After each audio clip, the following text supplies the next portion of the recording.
Bien-aimés, puisque Dieu nous a tellement aimés, nous devons nous aussi nous aimer les uns les autres. Dieu, personne ne l'a jamais vu.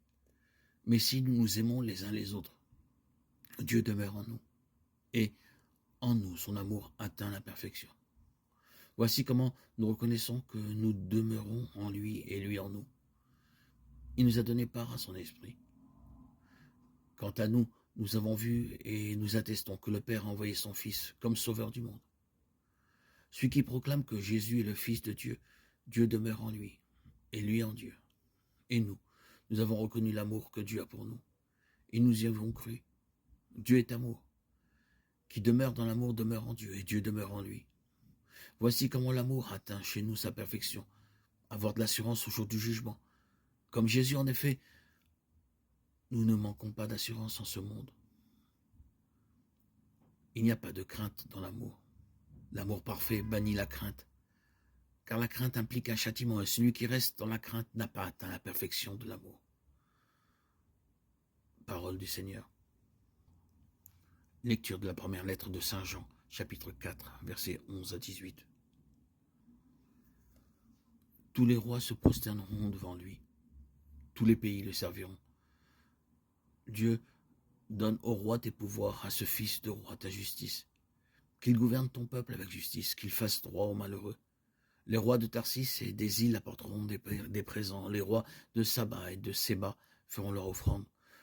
Tous les rois se prosterneront devant lui, tous les pays le serviront. Il délivrera le pauvre qui appelle et le malheureux sans recours. Il aura souci du faible et du pauvre dont il sauve la vie. Psaume 71, Alléluia. Louange à toi, Jésus-Christ manifesté dans la chair, proclamé parmi les nations, reconnu dans le monde. Alléluia. La vie qui était auprès du Père s'est manifestée à nous et nous est apparue. Seigneur Dieu, source de la piété véritable et de la paix, nous t'en prions, accorde-nous d'honorer dignement ta gloire par des chants et louanges. Prenons davantage conscience de notre unité. Cela prend du temps pour un disciple de passer du quoi au qui, de la stupéfaction devant les actes et la parole de Jésus à la foi véritable. Il n'y a peut-être pas d'autre chemin que celui-là.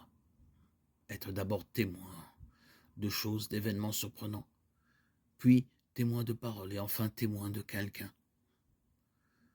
Tirons quelques conclusions provisoires de cette scène frustrante.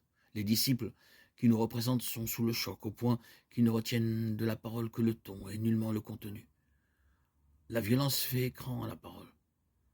Tant qu'on est dans le cri, la parole ne peut s'articuler ni s'entendre. Enfin, dans la note finale de cette séquence, le mot traduit par renommé est takoé, Marc 4, 41, un phénomène auditif, de la racine du verbe écouter. L'audimat de Jésus ne cesse de progresser. On en entend parler partout, mais l'écoute de cette rumeur peut aussi faire écran à l'écoute de Jésus lui-même. Être disciple engage à laisser la rumeur pour s'attacher à Jésus, qui parle personnellement.